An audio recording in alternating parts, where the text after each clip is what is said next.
our family.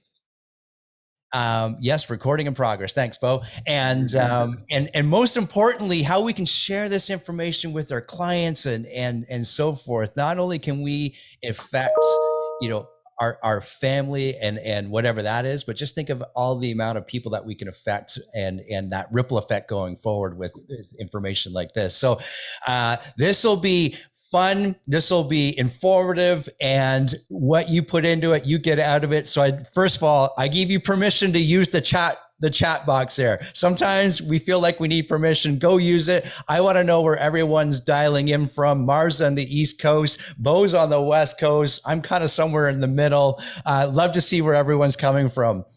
We got Calgary in the room here. That's amazing. Winnipeg, Halifax. Where else? Vancouver, Aurora. That's right. I love it. More from Halifax, St. John's, more from Aurora, Burlington. I'm going to assume that's Burlington, Vicky.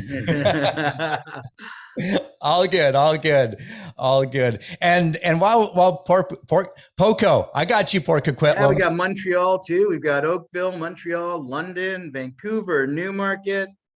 Yeah, I'm in 28-degree St. John's right now, which is amazing. Yeah.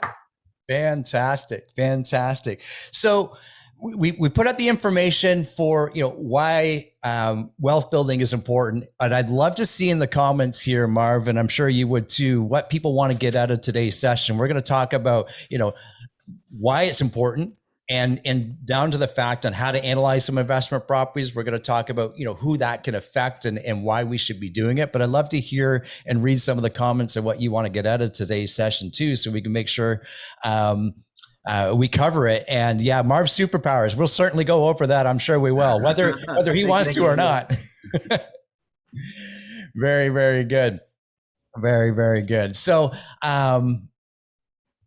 yeah, early retirement, absolutely, passive income. Those are all things we're going to talk about, right, Marvin? That's the power of leverage for sure. Along those things for sure. Absolutely. So look, I can't start any seminar without at least one joke, right? I mean, that's kind of what's expected. So this guy calls, Gary, this guy calls the operator, calls 911, and the operator comes on and says, "Sir, what's your emergency?" He said, "Oh my God, a guy just got hit by a car and I need an ambulance right away." So the operator says, what's your location? And the man says, "I'm at Eucalyptus Street." And the operator says, "Can you spell that for me?" All of a sudden, there's this like deafening silence. And she's like, hello, sir, are you there? He goes, "Yeah, I'm just dragging him over to Pine Street. Give me a second. I'll call you right back." Can't spell eucalyptus. See, that's the bad joke, but it's the only joke I had. So there you go. I got to keep him PG. Nice. Lori liked it. Yeah, Lori's laughing. Eucalyptus. Can't spell eucalyptus. I know. Yeah. But Lori's paid to laugh, right? So it's different. Like, there she is. Very good. Very good. Well, what do you say, Marvin? We get right into some of this information, and please do use the chat. I'll be monitoring it along with Lori, and if you have questions, we'll jump in there and highlight and circle back to those questions. And and we're going to have some fun here as well as, as I said, we're going to definitely, Marvin and I will share our experiences through investment properties and through investing in other means and so forth. So it's not all about properties, but how to invest in real estate, if you will. So that's going to be the fun part here. So I'm going to highlight yourself and myself here, and we should be good. And I'll share my screen and we'll get right into this, my friends. Awesome. Okay, I'll make up for the joke with a better joke later, I promise. You never say your best joke first. That's the whole trick. So, all right. So Gary's going to get us all set up. Very good. Everyone see the first slide? I just want to give a thumbs up there. We see the first slide. See the first one and mine too. The second one. No, we're not seeing the presentation. We're not. Seeing it's not in the right mode. So hang on. How about now? No. This is the beauty of technology. You think a guy like me would know how to set all this up, but you are the pro. That's why you're there. And like, I could stall for you and do another joke, but the first one didn't go so well. So now I'm just going to let you deal with it. Yeah. You let me deal with it. I appreciate your confidence in me. That's fantastic. Let's try this again. Let's do this again. And we are going to click this button here. Boom. There we go. Perfect. There we go. So Marv, I'm going to hand it over to you. Tell us a little bit about your background, who you are, some of your experience from that perspective. Sure. Well, thank you. So I'm actually going into my, believe it or not, 30th year in real estate, Gary. As some people know, I'm operating partner of a couple of market centers throughout Canada. Been the #1 realtor in the world for Keller Williams on a few occasions. And I'm really big on helping other realtors build wealth and to find ways that they can actually improve their lives and the lives of those people around them. And I really do believe that in our industry, there's a lot of realtors that unnecessarily retire broke or not as wealthy as they could be. So the whole purpose of this presentation is to open people's minds to different ways of doing things.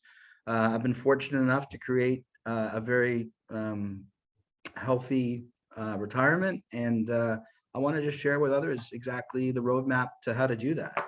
So that's what really this is all about. Very good. And likewise, I have a tremendous amount of experience in owning investment properties. That's one of the reasons why Marv asked me to join today's call. And that's, of course, I'm sure like many of you or people that you know, I led them down a path of becoming a realtor. And what I quickly learned when I got my realtor's license, and I've been buying properties for a number of years prior, was there were not a lot of realtors, Marv, that actually own investment properties. And that's what today's all about. And I was able to leverage that experience to generate clients and been able to be featured in a number of different books, my investment story and different strategies that I've done in the past. I've been able to share my experiences on TV as well. And I do that through a number of different ways, through podcasts and things like that. But like you, Marv, I love sharing my experiences, and I love sharing the good and the bad. We've made a lot of money. We've also have made a lot of mistakes at a very, a big financial cost, but without making those mistakes, we couldn't have had some of the rewards going forward. So I'm happy to share all those too today. And if you wanted to reach out afterwards, but yeah, that's what today's all about. As Marv said, is sharing our experiences and sharing why we feel this is so important for not only realtors, but everybody to look at generating wealth and a legacy to pass on to your family and so forth. So that's a little bit about my background. Very good. So Marv. Yeah, I'm ready. Yes. Why, and what are the reasons for building wealth? I think, first of all, real estate, as we all know, it's a lot of work, right? You're putting in a huge amount of hours. It's a family commitment in most cases. So Keller Williams always talks about your big why. And what the real meaning is of that, Gary, is why are you doing this? What is this all about? So for some, it's about putting their kids through college or university. For others, it's a retirement plan. For some, it's really just about financial independence. It's about building a lifestyle. Travel is one that I hear quite a bit. Philanthropy is also quite common. Paying off debt, and that obviously is an amazing one to do. And quite frankly, leaving a legacy for your family. So, it's really not even just about the money, it's about what the money can do and what it can do for those people around you. So I think you have to be very clear on why you want to do this. And that's what Keller Williams sums up as your big why, as you can see. What's your reason for doing this? Yeah, I agree. And I found, Marv, I don't know about you, but my big why early on, I was very clear on it, and I didn't realize throughout life, or no one told me at the time, that my big why should change or perhaps needs to evolve as perhaps we, get older or close, have different life experiences. And I'll tell everyone that's asked me before and so forth, after I've had children and my son who is special needs, my why changed dramatically when my son was born. So being in tune with that is so important. And now, now I do things with much, I don't want to say clearer vision, but definitely with an outcome in hand always. Yeah. And Gary, a lot of people too will they're visual learners. So they'll have their big why, their reason or reasons, which evolve, as you say, and there's nothing wrong with that, in their office or as their screensaver on their phone, as an example, right? And it's very motivating. So let's take a look and let's dive into this. And I think people are quite eager to see what we have to share with them today. Very good. So let's talk money. And this is the Robert Kiyosaki analogy, Marvin, and one that you love teaching too. And it's important on so many levels here. Yeah. So without going into great depth on Kiyosaki's book, here's what this basically represents. So in the world, you can see there's 4 quadrants, right? People fall typically into one of these quadrants, but as you know, we've discussed in the past, Gary, you could be in more than one quadrant. So the vast majority of the world, 95% of the population's on the left-hand side of this quadrant. They're either an employee or they're self-employed. So that makes up about 95% of the world. The other 5% falls into the category of either being a business owner or an investor. So here's the interesting thing about this. You can build wealth from any one of these quadrants. Isn't that interesting? The wealthy barber is an example of building wealth from the left side of the quadrant. So you can build wealth from anywhere. As long as you have a purpose and you have a plan, you have a way to do it, you can. Now, most people, as they get the hang of this, want to move from the left side to the right side. And Gary, as we were talking earlier, you were actually right in the middle of that graph. You're a little bit of everything there, right? And that's exciting too. So really, this is about opening your mind to say, look, you don't have, people sometimes think they're an employee and there's no way they can build wealth. That's not true. It's maybe harder in some respects, but definitely we're going to show people today how you can be building wealth from any one of these quadrants or any combination of these quadrants. And hopefully you're going to take away from today the ability not only to do this for yourself, but to teach it to others. So if you're a realtor, you could be teaching this in investment seminars, which further perpetuates your wealth as you sell more. So anything you want to say in that regard too, Gary? No, as we had the conversation, yeah, I am in the middle there, and I think, as I said, as our lives evolve and get into different seasons of our lives, as you will, I moved back to employee a few years ago, right, and that was because I wanted to gain other leverage and other experience, and so I can be a better business owner and investor. So sometimes you are looking at educating yourself a little bit differently, but I can tell you, going from an employee to investor might sound like a big obstacle or a big mountain to climb. It's not. It really isn't, and that's where a lot of my wealth has been created. I'm sure yours too, Marv, is in that investor side of it. Definitely on the right side for sure. And yes. A number of years ago, and I'm sure I'll sprinkle in my story a little bit here along the way. My father said, the only time I've ever made wealth, like real wealth, has been in real estate. And that was at the time of that, well, then how do I get into real estate? I need to do something about this. That would probably be about 13, 15 years ago. And you know what, I'm sure as many of us have experienced here, that's a true statement. Yeah. And, if you look at the portfolio of anybody who's really amassed true wealth, real estate's the cornerstone of that wealth. And as realtors, what we tend to do is we help people buy investment properties, buy multiple properties, help them build wealth, but we often don't do it for ourselves. And what I always say as well, Gary, is it's like insider trading is the best way to explain it, right? We know the best deals before they come out or as they come out. We have that insider knowledge. It's lawful for us to buy within our industry, and many don't.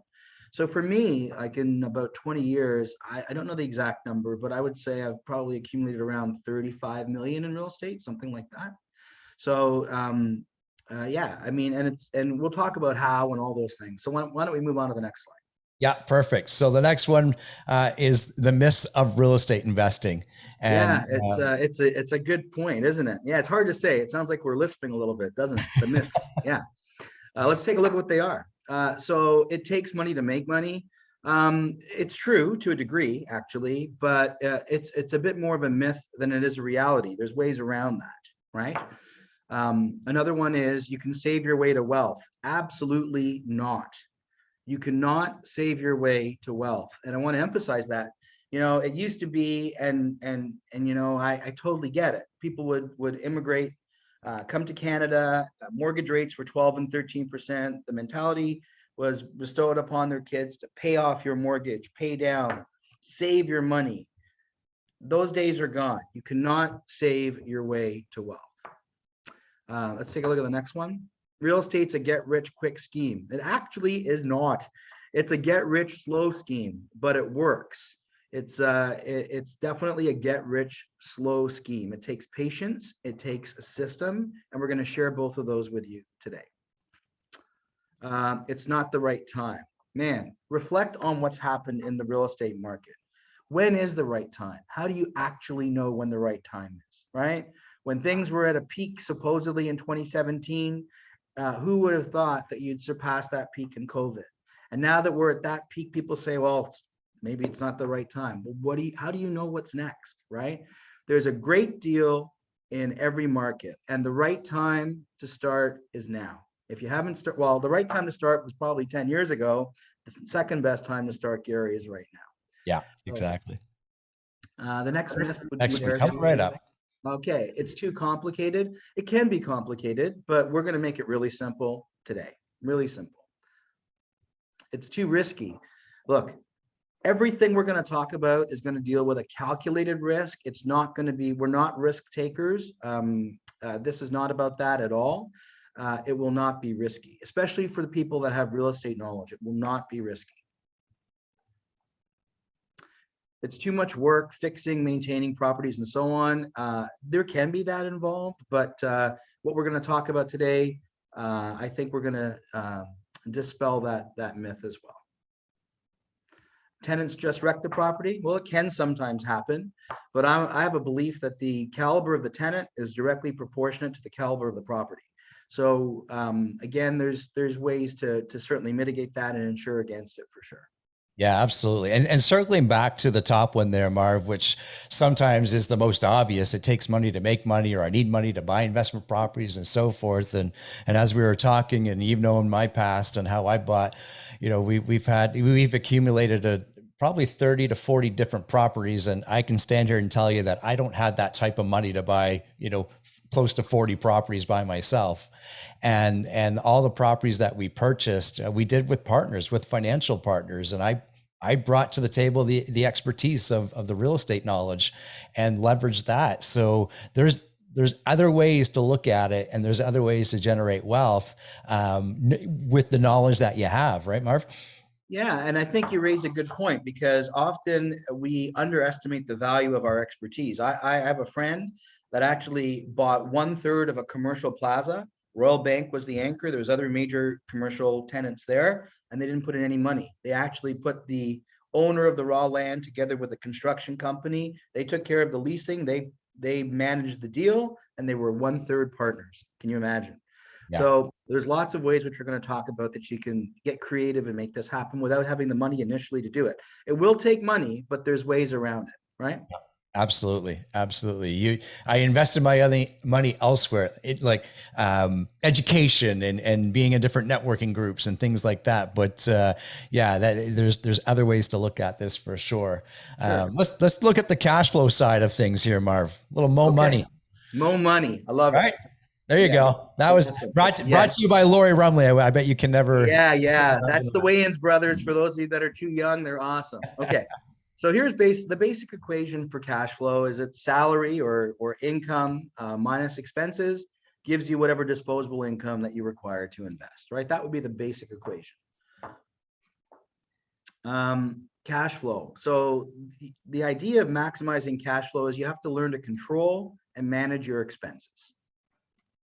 It takes discipline, right? Leveraging the equity in your home. And I'd like to pause on that for a quick moment. So what I like to say to everybody is this: you've worked really hard for your home. It's now time for your home to work really hard for you. If you can borrow money against your house at the lowest interest rates we've ever seen in the history of the planet, 2%, and lend money out at, I don't know, 10 or 12%, why on earth would you not want to do that? Or conversely, if the real estate market is going up with a trajectory like we're seeing, 10% in a year or 12% or 15% in a year, Why would you want to have just one property going up when you could actually have multiple properties all escalating by that same rate, right? So you'd be better off to take the equity in your home and spread it out over multiple properties, or you'd be better off to take the equity in your home, borrowing at 2% or maybe 3%, lending out at 10 or 12. It only makes sense.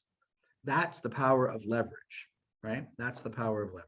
Yeah, absolutely. And we'll get more into different scenarios and different strategies later on in the presentation. But that to me is kind of not to say the secret ingredient, but is one of the secret ingredients of investing in real estate. And this is the beauty of technology. PowerPoint just crashed. That's okay. We'll just it's good because it. I was fixated on the Mo Money thing. I got to tell you the truth. I just kept watching those guys over and over and over again. But while Gary's getting that back up and running, really this is about leveraging every opportunity you can. And leverage is creating opportunity for you and others, right? So if you think about it, when you buy an investment property, you rent it out to somebody, yeah, you're leveraging other people to pay down a mortgage or what have you, but you're also creating an opportunity for them, a place to live, a place for them to raise their family. So the spinoff from something like this is really, it's quite amazing, right? I think Gary's getting that up and running again. Here comes the Mo Money guys. We're working through that. There we go. Gary, here, find an investment partner. So that's what Gary said, right? Maybe what you have to do to get cash flow is partner up with somebody that you can trust. I would recommend a partnership agreement in writing that talks about how you get into business with one another and how you get out of business with one another, right? But definitely that's an opportunity. Borrow money to invest. Again, smart people borrow other people's money, invest at a higher rate, and make money off their money, right? First-time buyers RSP opportunity. So look, here's the deal. If you're a first-time buyer and you're going to invest in real estate, why on earth wouldn't you borrow the money, buy a cash RSP that you can actually collapse at any time, use that money at least 91 days later to buy a property, your first property, and then pay yourself back the RSP in equal payments over 15 years and get, if you're in the right tax bracket, half the money back in your taxes. It totally makes sense to do something like that, right? Forced savings, and actually Keller Williams has a great mechanism for that. Absolutely, forced savings is good. And again, if you don't have the disposable income, and many people don't, you're going to have to get creative. We're going to have to figure out certain ways that we can create some money to help you make money off the money. So I think the last one is the biggest advantage of being at Keller Williams that's often neglected or not utilized to the max. So many market centers out there, and I can't speak for all, the ones that I'm involved in, I can speak for them. After capping, we will continue to deduct your split from you. So say 30%, or however you direct us to do it. We don't typically charge for that. And then that money is yours at the end of the fiscal year. We don't carry it into the next year because of accounting purposes. I'm watching Bonnie because I know she wouldn't like to hear that we did do that, but we don't do that. However, think about this. So if you cap in 2 or 3 months or whatever the case may be, or 6 months, and you continue to pay your cap to yourself, number one, you're already accustomed to living on the 70% income after paying 30% to your market center. And you may end up with $50, $60, $100,000 extra, if you will, at the end of the year. It also helps you with discipline, because when you have the money, it's easy to spend the money, right, Gary? So it's the single biggest advantage that we have at Keller Williams in terms of what we're talking about today. And yet a lot of people don't take advantage of that system. I would implore, I've cut checks, Gary, for over $100,000 to realtors doing this. Yeah, absolutely. And I've seen some comments here. That's kind of like a Christmas bonus at the end of the year, or however you want to do it. It's a fantastic way, especially to teach yourself that discipline part of it. That's a big component of it for sure. Yeah, for sure. There's another question in here too, from Diane. Would you have a partnership agreement outline to share with us, please? And Diane, I would say, yeah, there are some out there, but I gotta tell you, maybe Marv, you would agree with this too.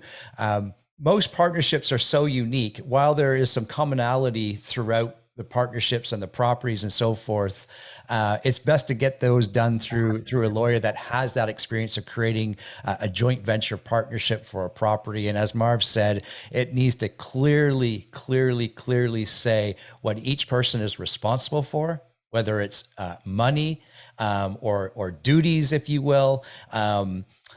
What happens if there's a cash call, and what happens on the exit? What happens if one is to pass away? There's a lot more to it than just a few points on a slide or things like that. But certainly reach out to your local investors and so forth. And I'm sure there's a local lawyer that has had that tremendous experience.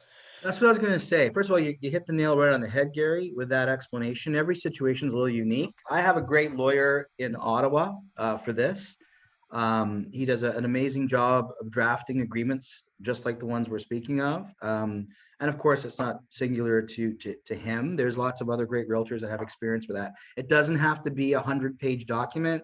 I say anybody can take something that's simple, make it complicated. It takes real finesse to take something complicated and make it simple. But definitely you need an agreement in writing that talks about how you're getting into business and how you're getting out of business. That's the basic premise, right? Yeah, absolutely. And of course, like you said too, Gary, who has what functions? Who's responsible for what? What happens if there's an expenditure, if we're talking about now buying a property as an example? So all those things. Yeah. And the disposition of the property doesn't necessarily mean the disposition of the partnership. Like there's a lot of things that can go along with that. Sure. That's a whole one-day seminar or a 7-day seminar in itself. I love this next slide, Marvin. This is the vertical versus horizontal income. I absolutely just love how you present this. Oh, well, thank you. So people have often referred to vertical income and horizontal income as passive income or active income, if you will. But here's the deal. If you look at the vertical income column, that's how we're conditioned as human beings from the time we're little kids to think. Get a great education, go out and get a great job, and exchange time for money. Okay? The truth of the matter is, if you're in that vertical income category, you're never going to be able to build wealth. You might be comfortable, you might, have a decent nest egg, but the real wealthy people on the planet have figured out that the key is to create passive, or what I refer to as horizontal income. Income streams, multiple income streams that come in whether or not you're working in or on that project all the time. And the super sweet spot, quite frankly, Gary, is when your horizontal income exceeds your vertical income.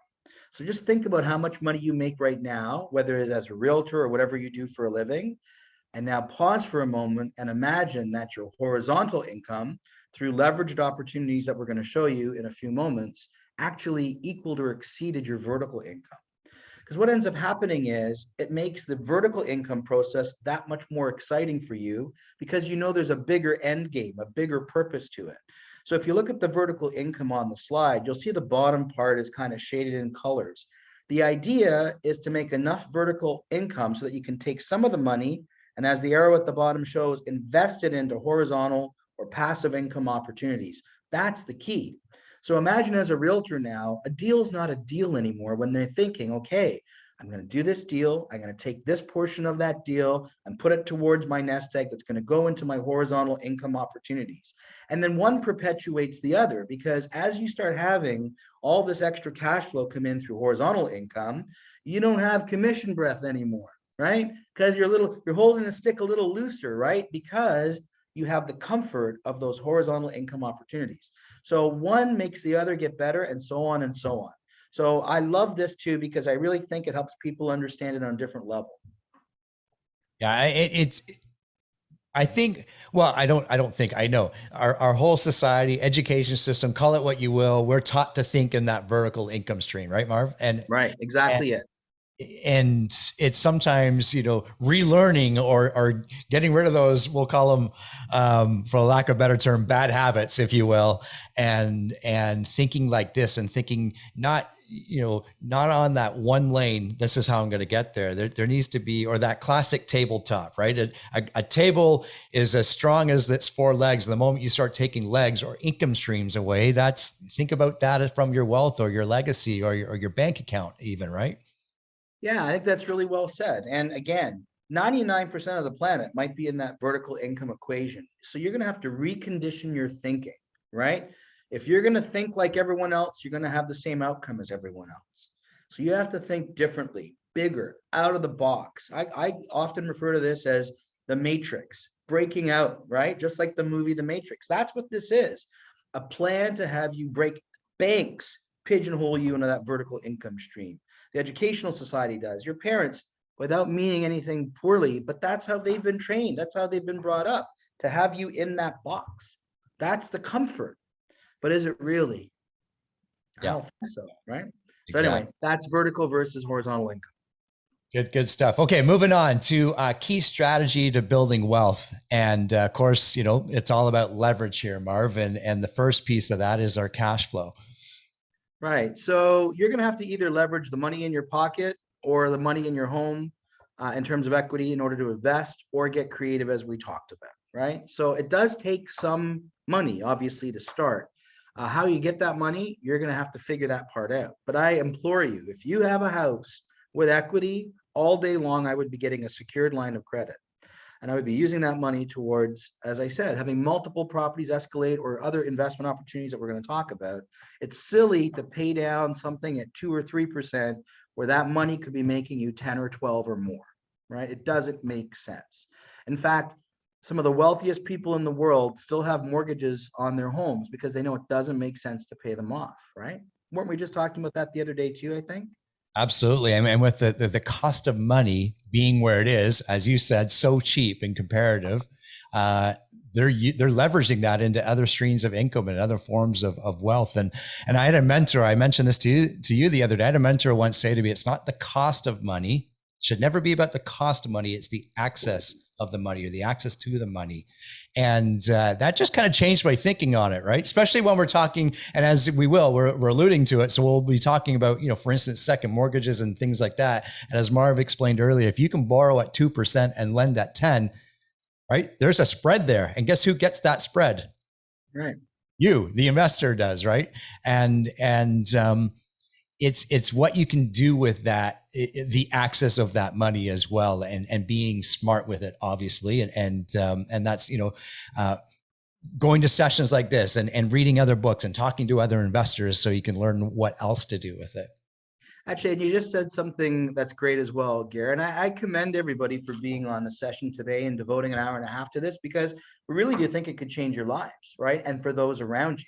And once you start experiencing this and doing this for yourself, why on earth would you not then do investment seminars and share this with others, which perpetuates your vertical income and your horizontal income?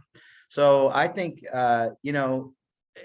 people that are kind of doing this realize too that, finding money is not that hard, right? Talent is the key, and you already have the talent. You're already doing this in the industry, right? So I believe when you actually start concentrating on this, you're going to find that this is going to create some new opportunities for you. 100% for sure. Yeah, absolutely. Yeah. Cash flow is king. Cash is king. That's a pretty common statement. Michelle King, she's on the call. She should agree. Yeah, that's it. Pay down through leveraging other people in order to pay down your debt and build equity. How cool is that, right? If you think about it, people that have investment properties, they actually have someone else paying down their debt and building their equity for them. And we're going to show you an equation that's pretty proprietary. I've never seen, I invented it, but I did this. And instead of going with 10 residential properties, that was my initial thing. It morphed into a combination of residential and commercial properties. Gary's had as many as, I think, 37 or 38 properties at once, I think. Yeah. So we're talking from experience, and we want to share with you because we want you to have a great experience and a big life, right? So yeah. Appreciation. Don't underestimate the power of time. Leveraging time to build equity. We're going to show you that. Also, the power of compounding, which kind of goes hand in hand with leveraging time. So the power of leverage. Let's take a look. This is the typical trajectory of investing in a property. And historically, by the way, the real estate market across most of Canada, not all, but most of Canada, tends to go up on average at 5% a year compounded. So if you've got something that goes up at 5% a year compounded, and in addition to that, you have somebody else in that property paying down your mortgage, the principal on your mortgage, so it ends up being something like roughly an 8 to 10% safe investment. That's the only investment on the planet over time that always goes up. Why on earth would you not want to be in it? Especially since you trade as an expert in that industry, right? So starting off, it's about buying it right and paying it down and so forth. So on the left, you're going to see, okay, at the beginning, you're going to buy at market value. You're going to have a small amount of equity and a big amount of debt. And then over time, with the combination of the market going up and people paying down your mortgage, being tenants, you're going to equalize the equity debt situation. And then eventually, as time goes on, more equity than debt, and then eventually all equity. If you choose not to pull that equity out and split it off into multiple opportunities. And there's nothing wrong with that. In fact, we're going to encourage that. Anything you want to say about that, Gary? No, yeah. The only thing I would add to that is if you already have properties, and I commend you if you do, think about what column perhaps your properties are in at this moment. And I'll tell you right now, I have some in column 2, if we're reading it, left to right as typical, some in column 3. And it's interesting how some of those properties are now doing something a little bit different for me than what I initially anticipated, because at the beginning stages, all I wanted to do was acquire. And now that I have, in some properties, quite a bit of equity, as you could imagine, what do we do with that? As Marv said, do we leverage that out again? Do we sell one and pay off the other? And we'll talk a little bit more about that in a few moments, but think about kind of where you are, or think about what this could look like if you bought today and in 10 years from now and so on, what that would look like too. It's a very, very good analogy, because people that have investment properties, it would be great for them to take this chart and do a visual, and maybe they could categorize or write in the addresses of their properties to say, where do they all stand, right? It's a really cool snapshot of where you are, right, in time. It's very Absolutely. Good. So let's get into a little bit of the steps, Marv. We've got 5 steps that we'll kind of go over here. And, is that New Kids on the Block, Lori? Give me a yes. Kids on the Block. Yeah, step by step. Yeah, it's important that they're on the call with us today. And oh my gosh. Okay. That's now the song stuck in my head. Okay. Basically these are the steps. The find steps. You have to find the property. The analyze steps. You have to analyze the property. The buying, the managing, and the growth steps. So those are the 5 kind of steps in the process, which I'm quite sure everyone's familiar with. So let's talk about the find steps first here, Marv. Okay.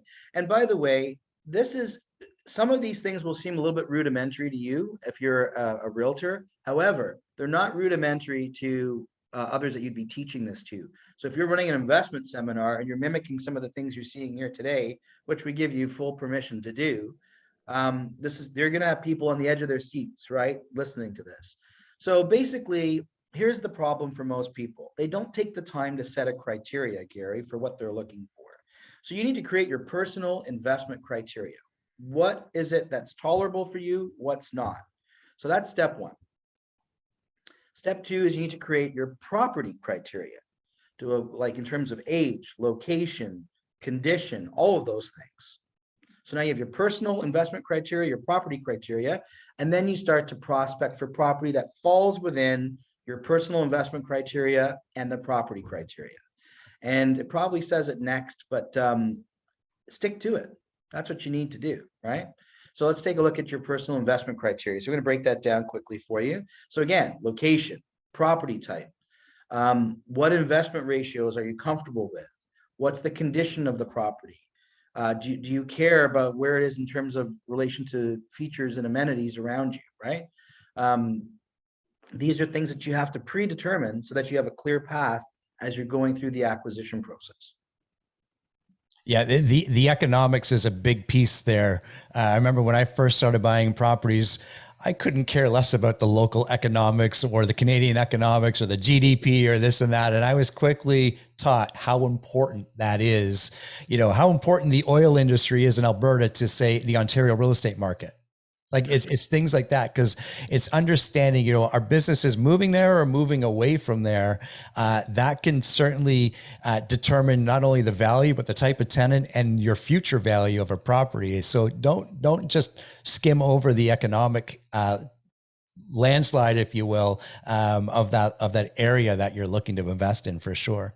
Yeah, and you made a good point there. So you need to be a student of the game, but you mentioned something that for me is one of my criteria. I don't buy properties that are dependent on one industry, because if that industry ever collapses, or that major supplier of employment leaves, it snowballs to everything. So I like to invest in areas where there's a diverse employment kind of makeup for the community, not reliant upon one particular industry. So that's my personal criteria, or one of them. Yeah, very good. Step 2 is the actual property criteria. Right. So I think you have to have a mission, a vision. I mean, this is a business like anything else. So you also have to determine your time frame, what rate of return is acceptable to you, your risk tolerance. For me, when I'm buying properties, Gary, like I have a very set guideline of what I'm looking for. For me, I like 10 years old or newer, preferably. Certain locations that I'll go to, others that I won't. If it's a really good deal and there's some cosmetic rouge and lipstick stuff, it's not a big deal, because I know I can make money on that. But whatever it is for you, figure it out and then stick to it. That's the key. Very good. And step 3 is prospecting, searching, looking for properties. Well, we're experts, right? We're experts at that. But I mean, you have a network for leads, you leverage a great team. Now, if we're talking to the realtors from a realtor perspective, you're both the realtor and you're you in the middle, right? If you're doing this presentation to a group of investors at an investment seminar, you'd be speaking to them saying they're the ones in the middle. But definitely it's going to require like anything else, it's going to require a great team. You need a great accountant, and talk to the accountant in advance of your moves. You might be surprised what you learn. It's kind of like buying a car and talking to the mechanic before you buy the car, right? So the accountant will guide you. Should you set up a separate corporation for each property that you buy? Should you have a management company? All those sorts of things. But you need a lawyer. You may or may not need a contractor, depends on whether or not you're handy, but maybe your accountant might say to you, open up a corporation that's your contracting wing and charge yourself the fees for the work that you're doing. Same with being a property manager. You don't have to hire a property manager if you have the expertise, but you could certainly open up a corporation that's your own property management company, right? Definitely you're going to need an in with a lender that's going to understand and be, I tell every bank I deal with that you have to be part of the team, right? I'm not looking for a one-sided relationship. This is a business for both of us. We're a team. And if I don't get that from you, I'm not going to use you. And then, of course, personal contacts and friends. So develop a team, figure out your sort of myriad of people that are going to be involved to help you get to where you need to go. I'm sure you have that, Garrett. Yeah, absolutely. Absolutely. Just last night, one of our homes up in the Barrie area, the east shop got ripped off in the rainstorm we had. And sure enough, I reached out within minutes to a local investor up there. And within seconds, I had a reputable company out to look at it first thing this morning. And without networking and having other like-minded people in your sphere in this, then those types of conversations, or something as simple as that becomes much harder, right? Right. And if you have the team in place in the beginning, you're not rushing to try to fix it afterwards. So that's another mistake where people say they had a bad experience in investing in real estate and so on. It's because they didn't take the time to kind of, figure out what they're looking for and put together the right team of people, right? One of my things too, is I like the houses to be within reasonable proximity of where I live. So if I have to drive by there, I don't want to be driving 2 hours to go see it. I want it within a reasonable distance, or at least one that I'm committed to going to as needed, right? So I think that's another consideration for everybody. That's right. Very good. Next is, I shared this with you last week or so, the top 3 questions to ask yourself when buying a property. So this is something I came up with years ago. And for some of you, you'll know that I would host investment workshops, and this is what I would teach at those investment workshops. And if you're a simple guy like me, you can remember 3 questions. And that's why I came up with these, because I can always remember 3 questions. And again, this is through experience, good and bad, how we kind of came up with this. And the first question I like to ask Marv is, how can I buy it? How can I buy that investment property? Where, for instance, where's my down payment funds coming from? And I'm buying it with all cash. What's the lending look like? And everything around that. You can tell that would spur on an entire conversation in itself, is how can I buy it? The next is, and I feel a lot of people overlook this, good investors never do, is how can I add value to it? And first and foremost, I think a lot of people would go to, okay, I'm going to update the home and I'm adding value to it. Yes, of course. And we do that quite often for anything from, as Marv mentioned earlier, to, does it need paint update or trim, or are we renovating an entire unit, or are we adding a unit, which is adding an income stream? Are there other elements to the property that we can lease out that weren't rented out before, like a garage? So if you have a duplex or a home with 2 or 3 units and a garage, get income from that garage somehow, some shape or form. Rent it out or lease it out in addition to one of those units as a storage facility or something. There's income there. So look at things like that. Of course, you can get into the whole thing, which Marv would have a lot more experience with, some of the rezoning, and maybe there's a better use for that property. So there's all things that you can do to add value to it. And Marv, this is the big one at the end that I know every real estate investor doesn't want to have this conversation because they're not thinking about selling it. Mm-hmm. But you got to have a plan on how can I sell this property? And that comes in many shapes and forms. And that's out of pure experience, where we bought a property pretty quickly because we fell in love with the numbers. Mm-hmm. Strong cash flow. It was awesome from that perspective, but it was, quite frankly, in the middle of nowhere. And when it came time to sell it, it was a little bit more of a harder property to sell. So you can tell we didn't go through these 3 questions, this criteria, and have a full exit plan. And it doesn't matter if your exit plan is in 10 years from now. You need to understand, how easily can I sell it? Because maybe in 3 years, something in your life dramatically changes and you have to sell that property, right? So we gotta have that clear exit plan, or hopefully multiple of exit plans. Yeah, I think that's perfect. And I've had situations where people buy triplexes and they're zoned for a 5-plex and they're able to create it, or it has an abundance of parking and they're able to come up with an income generation model for that extra parking and so on. So again, there's opportunities out there. You just got to look for them, right? Yeah, so absolutely. And flipping back to, so these are 3 easy questions to remember, right? And I'll guarantee, if you start asking your clients these questions, who's going to look like the expert? Definitely you will, as the realtor, for sure.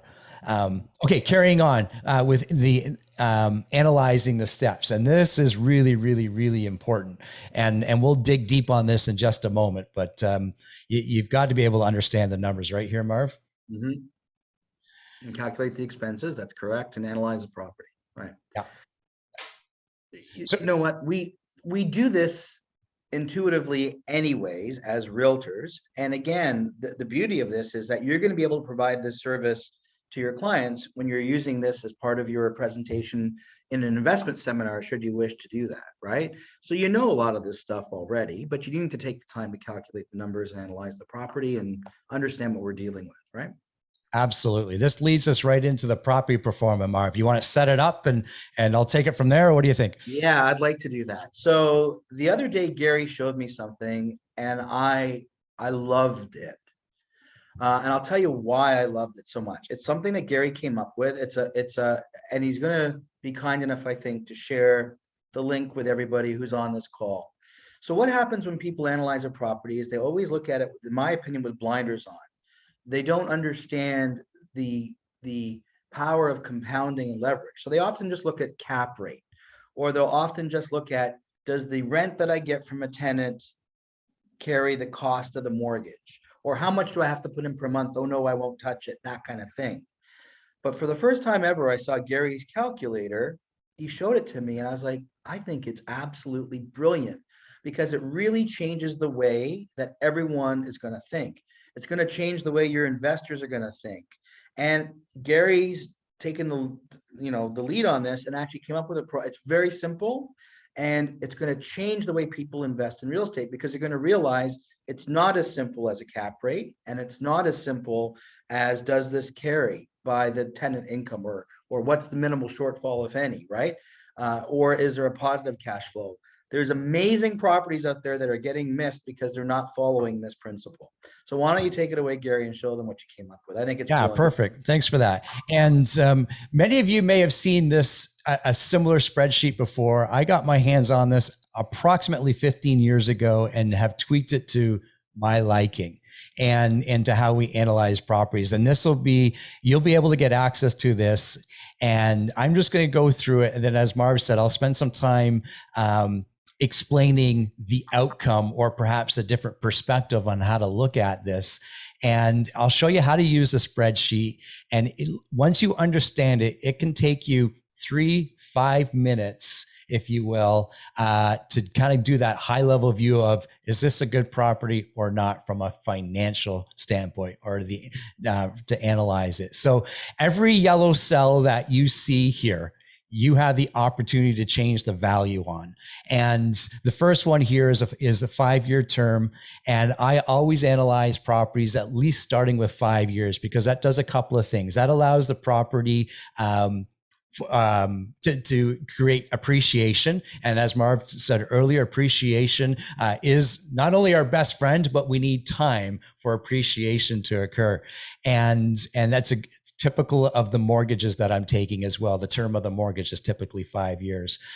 This right here, as you can see, and I'll go through this somewhat quickly, is the purchase price of a property. The loan to value is what's the percentage of the mortgage that I'm going to take. The amortization, of course, the length of the mortgage, how long is amortized. And we can simply change that quite easily by just entering a new number in there.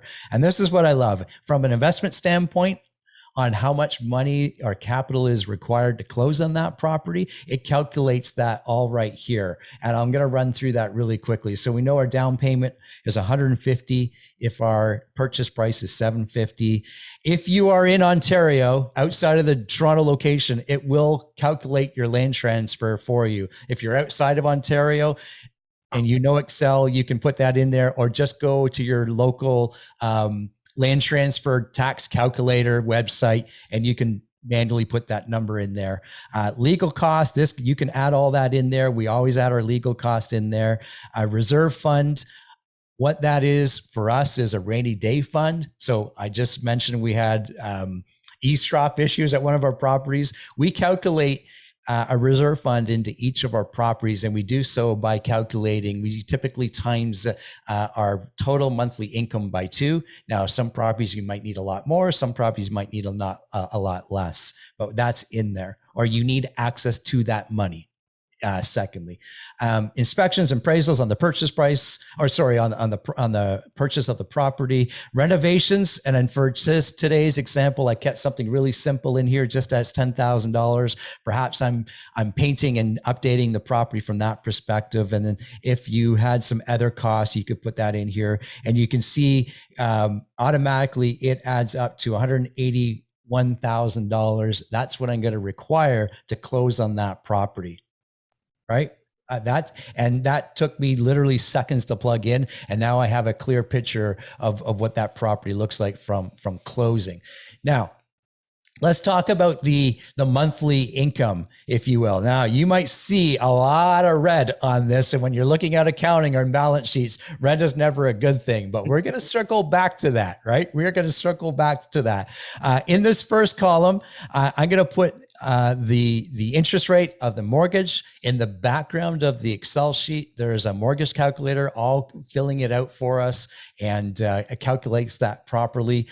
Your yearly property taxes, insurance, all your expenses that you might have, and you can add numbers, delete numbers in here. I always add in maintenance on the property maintenance. I am a terrible property manager. I hate property managing, and I always property manage when I have multiple tenants in one property. When it's a single family home, for instance, we might self-manage that. But when you add in a second tenant, or you have multiple tenants in one property, now you're not managing a property, you're also managing people. So I like to have a property manager for that. And then, of course, the maintenance on a new property, it might be less. On an older property, you might budget more.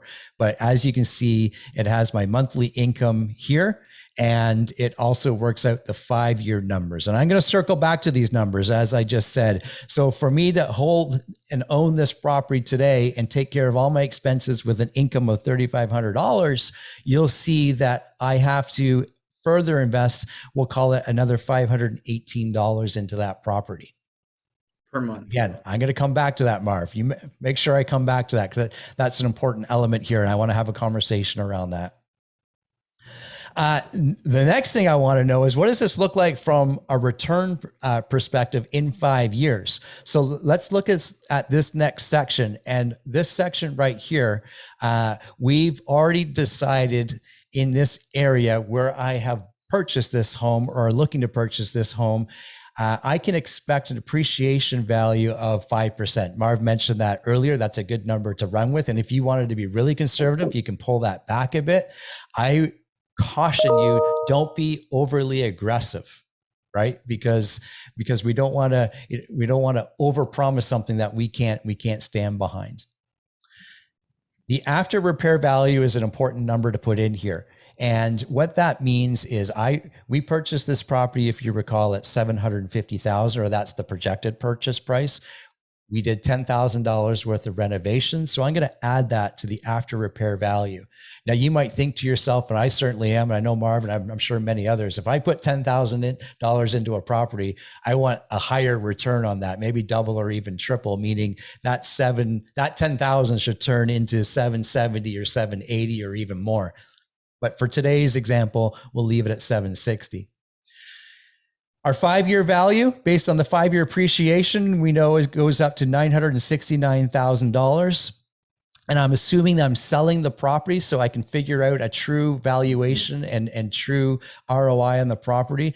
We've paid down our mortgage. If I scroll back up here, we initially had a mortgage of $600,000. That's up there, right here. And we paid it down $515,000. So approximately $85,000. Who paid that down? Tenants. Our tenants. Thanks, Marv. Exactly. Our tenants did. Legals to discharge the mortgage, close the property. I'm assuming a reserve fund has been used. Our initial investment is $181,000. We are selling this property through a realtor, so we're going to pay full commission for the realtor and the lawyer. We go to the lawyer on closing day, and there was once a day where he'd give you a check. Now he deposits the check, but we just got $217,000 put into our bank account from this property. Do the summary below for a sec. Absolutely. Absolutely. So here's what we know next. And if you recall, I always want to know the ROI of any property that I invest into. And we had to invest $181,000. And if I look over here at this column right here, I want to know what I end up with. If you recall, on our monthly expenses, we were in the red. And over 500 and something dollars, right? Times 5 years or 60 months, which was the 31,120. Exactly. So I had to invest, you could say, a further $31,000 into the property. You could say it that way. So if I reduce that $31,000 from the $217,000 that the lawyer just gave me from closing, I'm left with $186,000 in my bank account. Boom. This is the most exciting part of this. Okay. What's the ROI? Look at the ROI. It's 20.54% per year 102%. If someone just stopped at the beginning, Gary, and they looked at cap rate or cash flow, they wouldn't buy the property, right? But just based on a 5% escalation per year and the pay down of the principal through a tenant, the ROI is 20.54% per year, or 102% over the 5 years. You put in 180 to make $1.86. You tell me what investment you can do that in. Unbelievable. But the problem is people don't see this. When I saw this from you, I thought it was the most brilliant spreadsheet I've ever seen, because it changes, or at least it should change, the way people think and the way they analyze a property. If you scroll back up, Gary, to the beginning, that's what most people look at, right? No, go down a little bit. Sorry, almost the beginning, the middle. They're looking at that line 22 down to line 30 something. Oh man, buying this property, I got to put this money in. I'm only getting $3,500 a month. And by the time I pay all my other stuff, I'm actually losing money. Forget it. I'm not going to buy it. Right? No, look at what it actually is. That scenario at the bottom where you're calculating the ROI is perfect. Well, and here's the interesting concept. So I just did some simple math, right? And it won't quite work out like this, but let's say we borrowed this $181,000 off our secure line of credit, and I paid 3% a year on that. Guess what? That interest only, by the way, is what you'd pay. Guess what that works out to be? $30,000. It's actually less than that. It's about $23,000. Even better. Okay. So even if you take the 22 off the equation, you're making $1.60 using someone else's money. And that money is part of, we can write down our taxes on that, because when you use borrowed money to invest, we're not accountants here, deduction, but there's a tax deduction there. Exactly. Are you guys seeing this? I sure hope you are. I mean, I've seen great comments coming on the chat. People are requesting this. We are going to share this with you. When you can show your clients, imagine if you were to call up your clients and say, let me show you how to properly analyze a property. I mean, this is awesome stuff. Great job here. Really, really good. I got one more comment to this, Marv, and this is the one that when I first heard it, I'm like, that's brilliant. I'm running with it. If we're scrolling back up here to our monthly investment, or a monthly balance sheet, if you will, I know that every month I've got to come up with, in this scenario, $518.67 to keep this property going. Right. What else at this moment are you investing, or are your clients investing $518 into every month that they're not getting a 20% ROI on? Yeah. Would you invest $518 a month to end with $1.60 in 5 years? I certainly hope so. Yeah. Or $1.80, depending on whether you borrow the money, or what have you. Yeah. Right. So for me, that extra $500 is creating this 20% ROI. If they're already investing into some sort of investment vehicle, doesn't matter what it is, and they're only getting 3, 4, 5%, even 10%, and you can show them the 20%, again, you're going to stand out from the crowd and certainly appear as the expert for sure. No, that's awesome. Good. Right. Yeah. Now I'm reading the comments. I was so focused in on the spreadsheet. I'm reading the comments. It gets me fired up. Exactly. It's very, very, this spreadsheet can be very powerful. I will say this on the spreadsheet. And I said this, I've said this numerous times.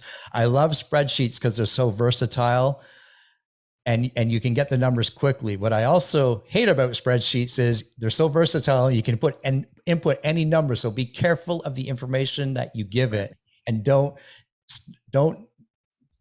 allow the spreadsheet to start telling you lies, for instance. Maybe that's a safe way of saying it, but I'm happy to share that with everybody.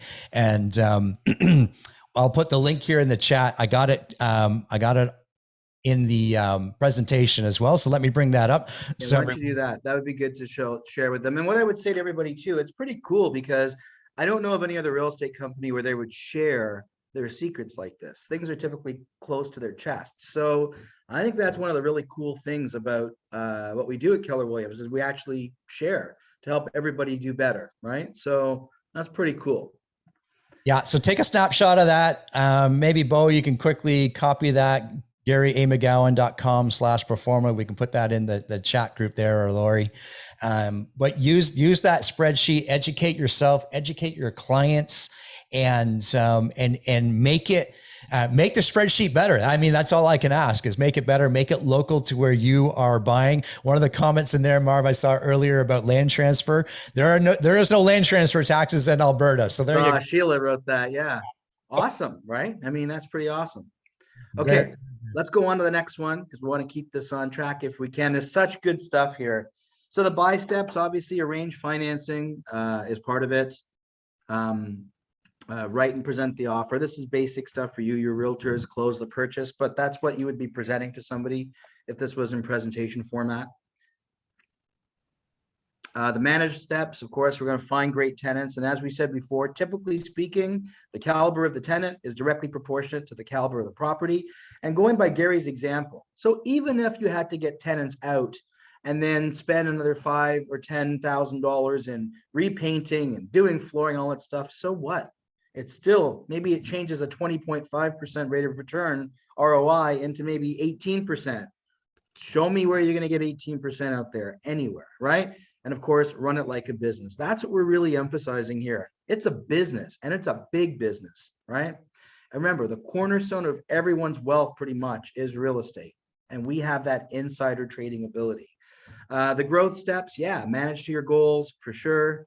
I think it's kind of, there we go. Follow the models to grow. And we have models as we're presenting to you for sure. Stick to that. That's really what it's about. So historical real estate trend, we'll take a look at this quickly too. It's a pretty simple graph to follow. Typically, this is historically, we boom for 10 to 15 years, and then there's a bust for 2 to 5. And then we boom for 10 to 15 years, and then there's another bust for 2 to 5. And then we boom for another 10 to 15 years. So a couple of things to notice. Where you end up on the far right is way higher than where you started on the far left. There's going to be hiccups along the way. Remember, real estate is a get rich slow scheme. And we're going to show you a buy and hold philosophy. This is one of the ones that I've come up with, that I've invented, that I think will open your eyes to the power of leverage and compounding. Now, we've had the benefit of none of these 2 to 5 year busts. I mean, there's been one, as we all know, that spun off from the States and so forth, that might have lasted close to 5. But for the most part, we haven't even had the bust of 2 to 5 years, right? So this kind of gives you a visual on what to expect. People panic in the bust. Don't panic, right? There's opportunity in adversity. So there's always opportunity out there. In fact, smart money is buying even more, right? At all times. So anyway, that's a quick visual on that. So this is just before you lead into this, Marv, sorry, excuse me. There was a quick question about the was capital gains considered in that spreadsheet, or capital cost allowance?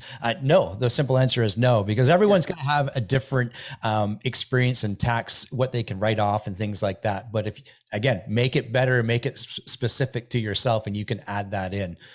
Yeah. Now, again, you know, you're 100% right, and asking about capital gains, and you're 100% right in your answer. But what I would say is, as a general quick answer, capital gain is 50% of the gain at 50% if you are in that tax bracket.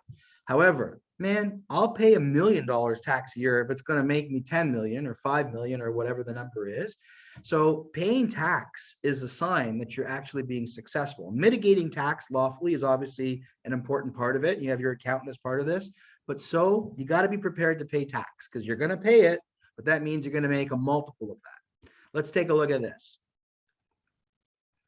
So imagine now, over the next 10 years, you bought at least one property per year, and then you held those properties for 10 years, and then you sold one property per year after that. Now, this formula I'm going to show you could very easily be a 5, 5, and 5.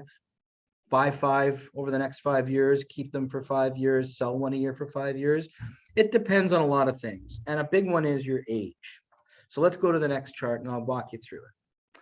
And like Gary's pro forma, there's a few things that are assumed here, but it's pretty straightforward.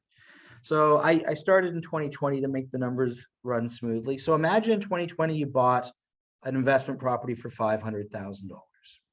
So what this chart does is it assumes a few things. A 20-year amortization, which means that in 20 years, if you didn't pull money out of the house, which is still a very good thing to do. You can certainly do that. The house would be paid off in 20 years. It's based on a 5% escalation per year that is compounded. So in other words, if the market goes up 5% a year, that value is then compounded by another 5% the following year. And let's just take a look. So in 2020, let's say you bought a house for $500,000. In 2021, based on a 5% escalation in the market, if you could buy an exact replica of that house 1 year later, it would cost $525,000. What it also means is the house that you bought in 2020 for $500,000, based on a 5% escalation in value, is now worth $525,000.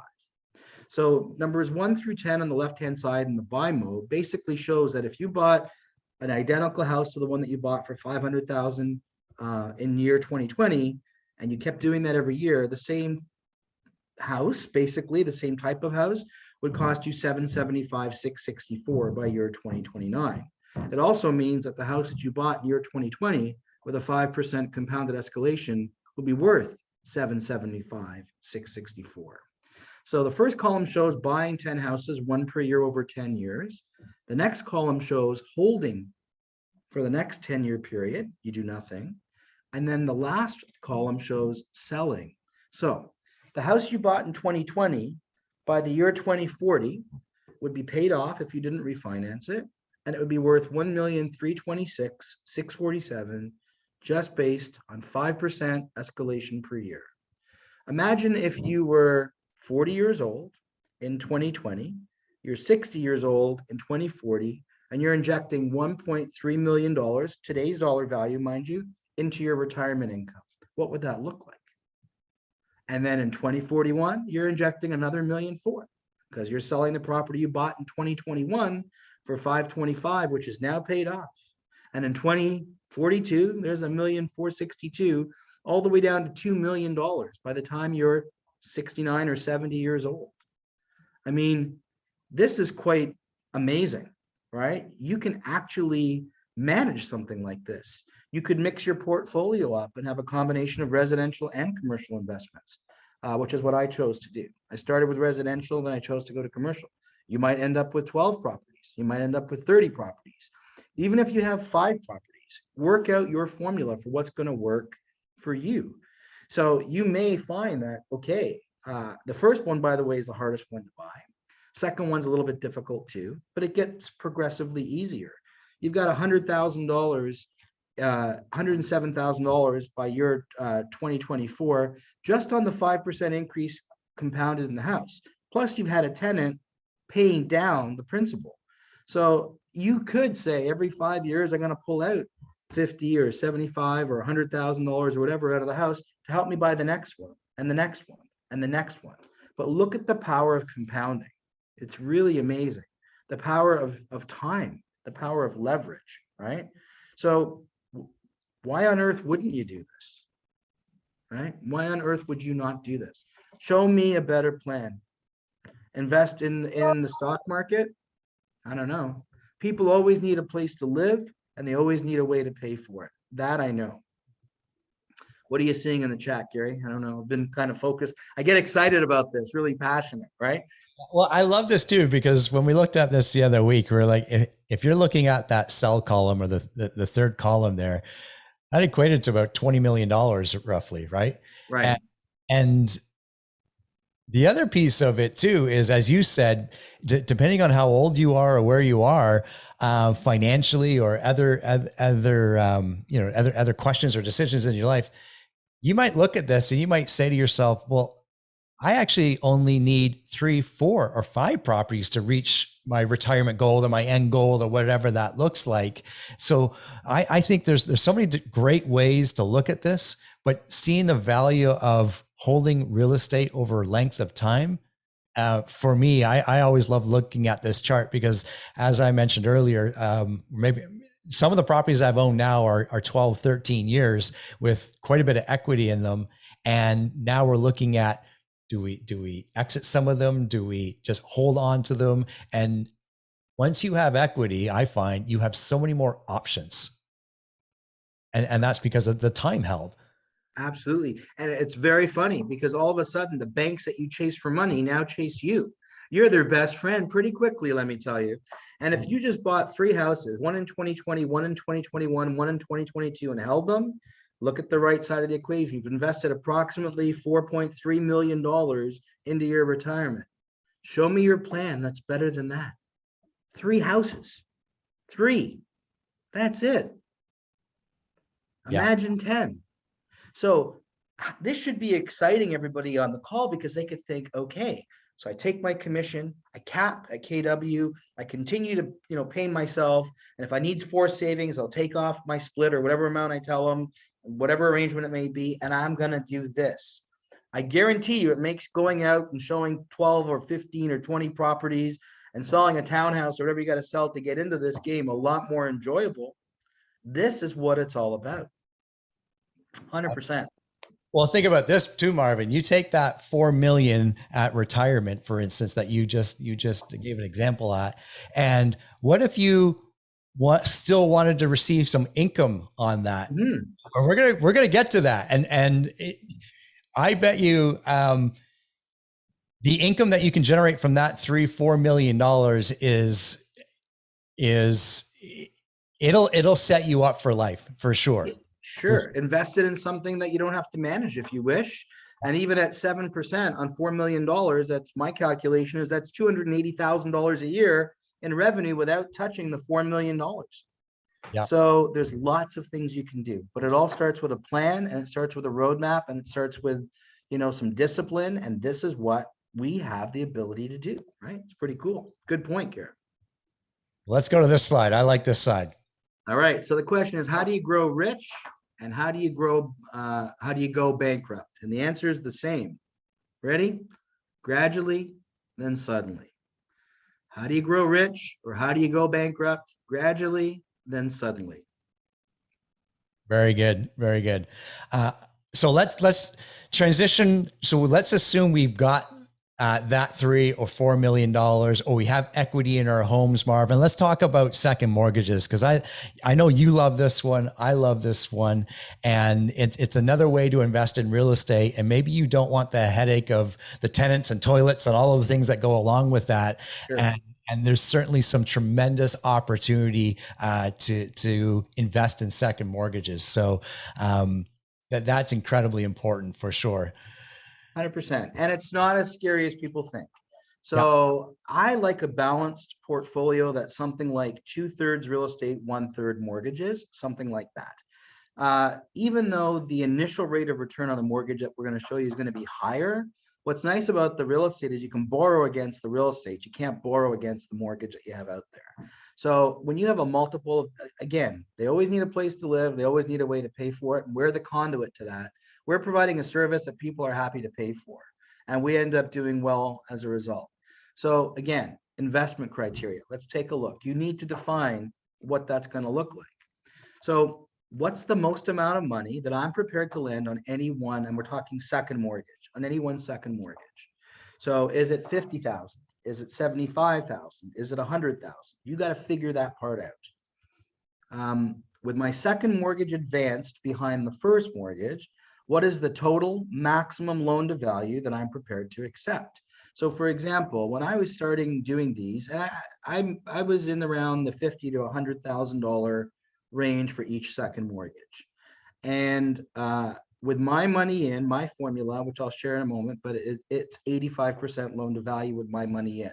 So if there's a 75% loan to value first mortgage, I'm not lending more than 10%, as an example. What interest rate am I prepared to accept? And for me, it varies a little bit based on the property and based on the client, but mostly based on the property. For me, it's somewhere between 10 and 12%. Is there a range? And again, I just answered that question, but for me, there is, and it is based on that criteria, right, Gare? So again, what I lend on, and not everybody's going to be the same, is I lend mostly on the property rather than the person. So we'll talk about that in a moment. So here's some criteria to consider when you're investing in second mortgages. Will I be charging a lender's fee? The answer is absolutely yes. And usually it's around $1,000.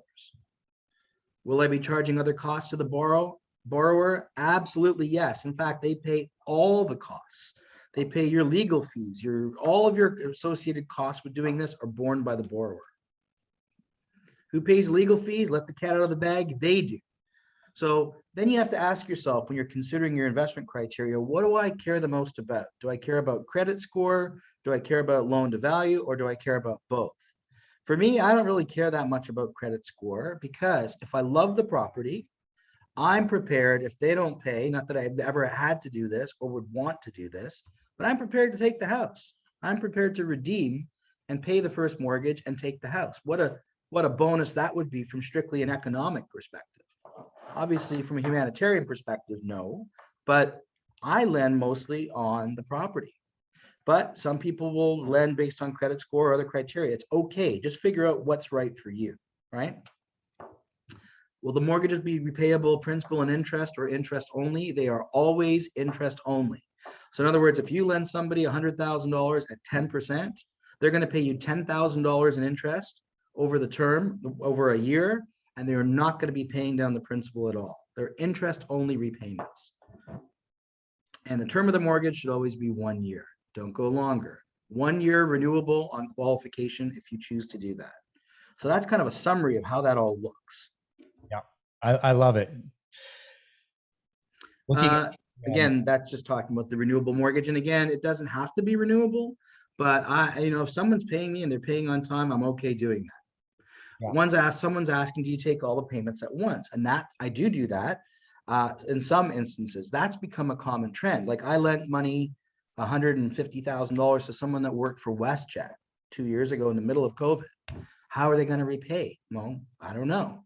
But I lent, let's say, okay, so let's make the math easier. If I lent, because I'm not that smart, if I lent $100,000 out at 10%, right?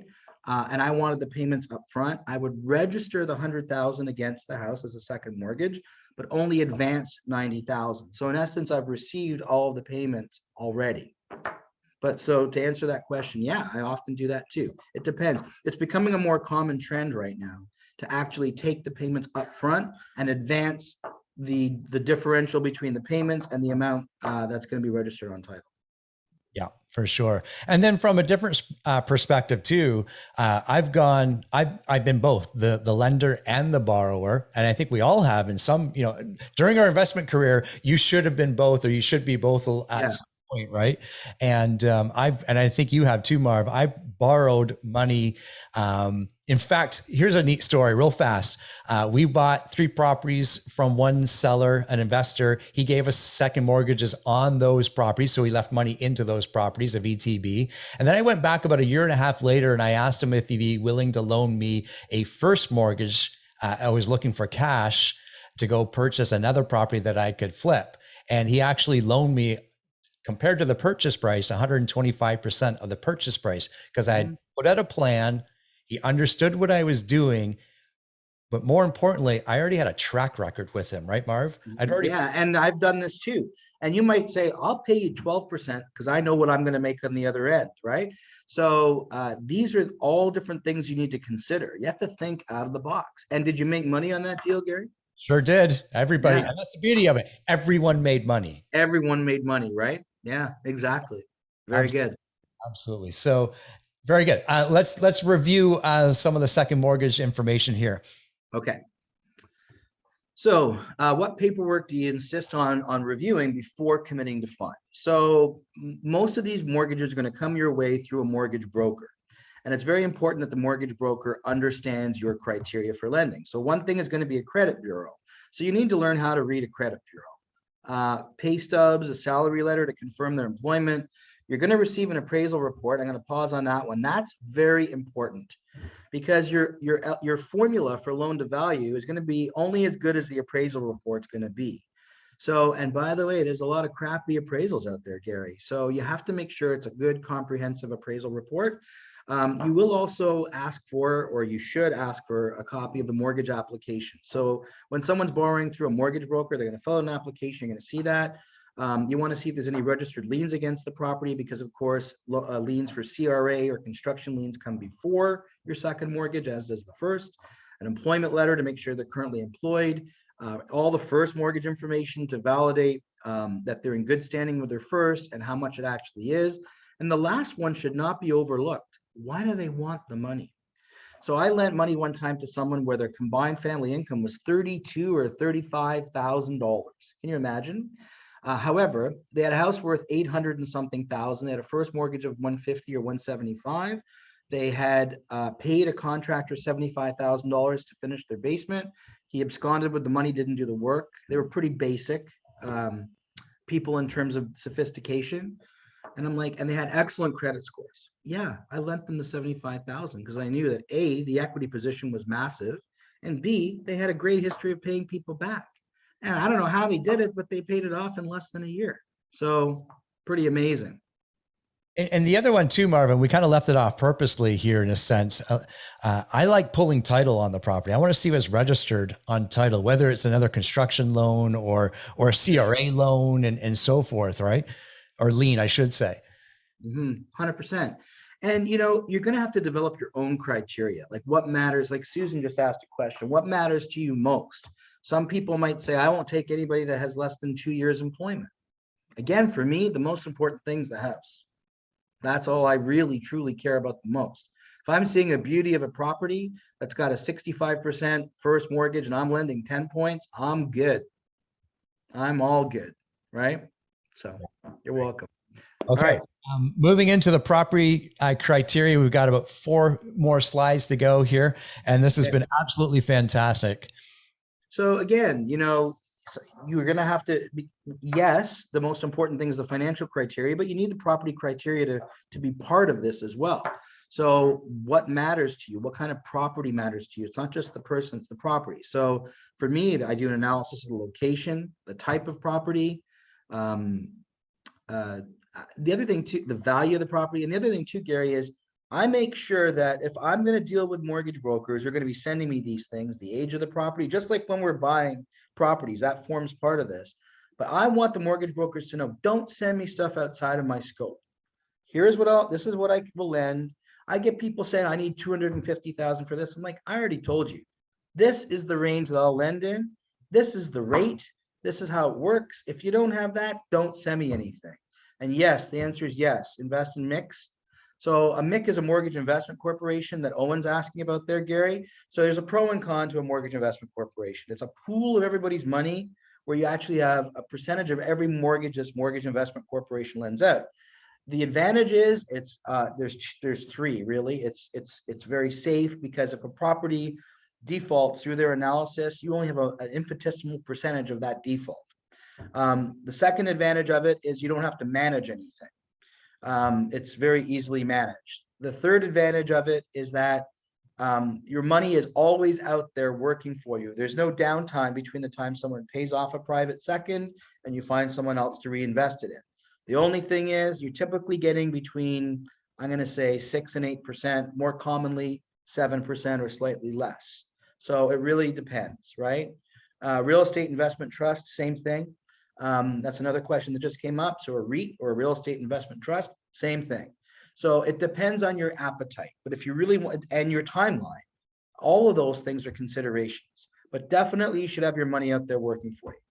Yeah. So to jump on Lisa's questions about the REITs, the only way I invest in REITs is the investments that I actually don't have access to. Like I have some RSP, locked in RSPs. Yeah, but LIRA, right? A locked in retirement annuity is an example. Yeah, that I got from my previous life at Bell Canada, for instance, right? So, but I use that to invest in REITs and things that I know really well. Yeah, that's a good. Perfect. Yeah, exactly. Network of lenders, Marvin. Yeah. So again, once you define your lending and property criteria, now you got to get the word out there. So through personal contacts, through colleagues, through mortgage brokers, and there's 2 ways to lend, which we're going to see on the next slide. I think it's the next slide, either through your RSP or through cash. They're both great, but the ideal way in most instances is to lend through your RSP. So let's take a look. I think it's the next slide. Yeah. All right. So generally speaking, those are the 2 ways: cash out of your pocket or through I like a self-directed RSP. So let me explain very quickly. So there's the RSPs that most people think about, which are the typical, you know, investment groups that manage your money and invest in some kind of stock related investment. However, so cash, again, straightforward, cash in the bank or your line of credit, you use that to advance second mortgage money. self-directed RSP, I recommend Olympia Trust Company. So olympiatrust.com, based out of Calgary, another plug for Calgary, Sheila, based out of Calgary, they are awesome. It's all internet based, so you can call them whenever you need to.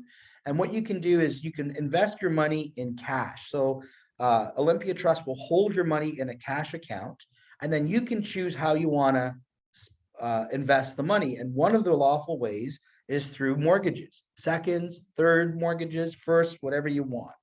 So a couple of advantages. Number one, it's very inexpensive. It's the Quest trade basically of RSP investing. So it's like $150 or something like that a year, and they will actually monitor your investment. If someone doesn't pay, they'll let you know, all that kind of stuff. There's a tax benefit. So if you had room in your RSP contribution based on your tax returns that you haven't utilized, you would be much better off, instead of lending, let's say, $50,000 in cash, you'd be better off to take the $50,000, put it in your RSP, so you get the benefit of a $25,000 tax benefit, assuming you're in a 50% tax benefit, and then lend it from your RSP. So you kind of get the double dip, if you will. Yeah, I mean, it's a smart way to do it. I think the next slide even talks about the anonymity of doing it. Does it talk about that? I think it does. If it doesn't, I'll mention that. Yeah. So yeah, here we go. Your identity remains protected. So imagine when you lend through a self-directed RSP, it doesn't say Gary McGowan's lending the money. It says RSP number 125680 is lending the money. So now all of a sudden you could lend, even, go through whatever disclosures you have to go through, but you can lend to clients. You can lend anonymously in some cases. You can lend to clients of other realtors in the office if they're using a mortgage broker as an intermediary. You can do all of those things, and your identity would remain protected. The admin is all looked after by Olympia Trust Company. As I said, it's very inexpensive. And here's the other thing. Olympia Trust Company, if you wanted to, allows you to go to 100% loan value. So in other words, with your second mortgage in there, you could be financed up to 100% of the appraisal amount. There's regimented paperwork that they require, Gary, in order to protect your investment. They're going to want to see an appraisal or an agreement of purchase and sale and an MLS listing and all that stuff, but it's there to protect you. And there's a whole bunch of self-directed RSP investment opportunities that you could take advantage of, but the main one that we're talking about is second mortgages. Yeah, absolutely. And it's such an amazing tool to leverage. And there's a number of different questions here, but we're going to circle back to that in just a moment here. I first learned about RSP seconds maybe about 12 years ago. And then over time, I've gone in and out of them as my portfolio has allowed. And as I said, we've borrowed from them. We've loaned, we've been the lender as well. And it's such a great way to expand your investments, or as Marv explained earlier, that horizontal investment line, right? It's just another income stream and another income stream. And it's a great, safe way to invest for sure. Yeah, I think that's a good summation. Perfect. Very, very good. Well, Marv, guess what? That brings us to the end of our slides. I do have one more slide. Actually, I do have this one. Now I'm going to flip back to it. Lori, I'm going to call out Lori. She was adamant that we got this guy in. Good old Eugene Levy. That's awesome. Canadian boy. That's right. That's right. But yeah, we're happy. I mean, we kind of gone over the hour and a half, but we're happy to take a few questions here. Yeah, I think we're 7 or 8 minutes over, but we started 5 minutes late. So we're only 3 minutes over. That's pretty good, right? Beautiful. It's a lot of information. So yeah. There are a couple of questions here, and I'm going to scroll up to one. I think it was Zubar asked if a investor, let me get the question right here. Can the investor set up the deal as a partner where it's a loan? So can I loan you money and become a partner, Marvin? And I've done it a couple of different ways. Is if an investor is providing you with a loan, then you are in turn giving them a fixed return. At least that's how I would do it. So if they give us $100,000, I'm going to give them 10%. They're not going to see any of the upside of the property or anything like that.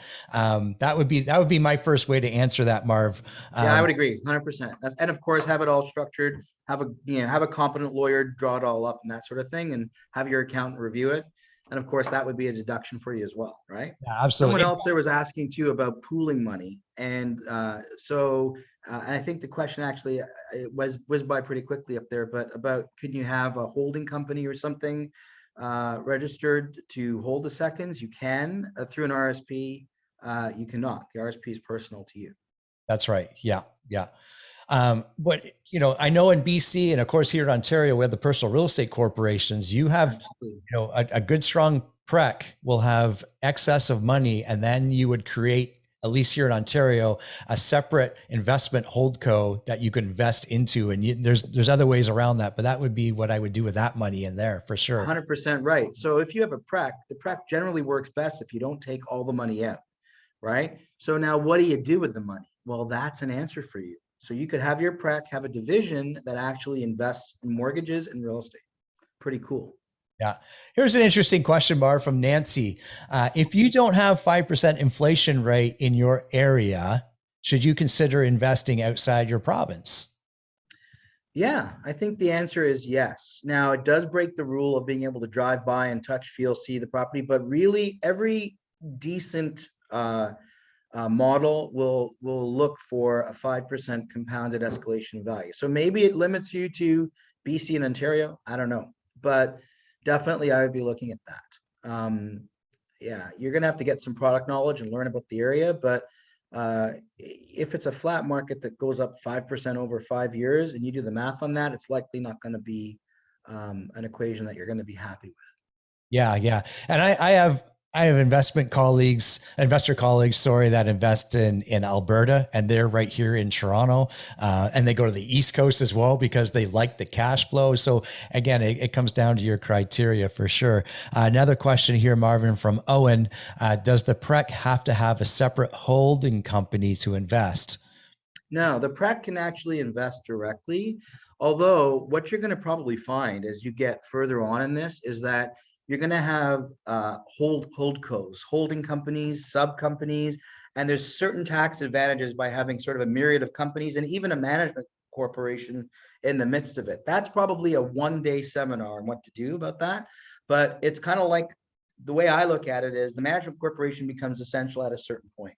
And certain advantages, if you have a bunch of properties and they're in individual names, you're also mitigating risk, slip and fall problems, lawsuits, all that kind of stuff.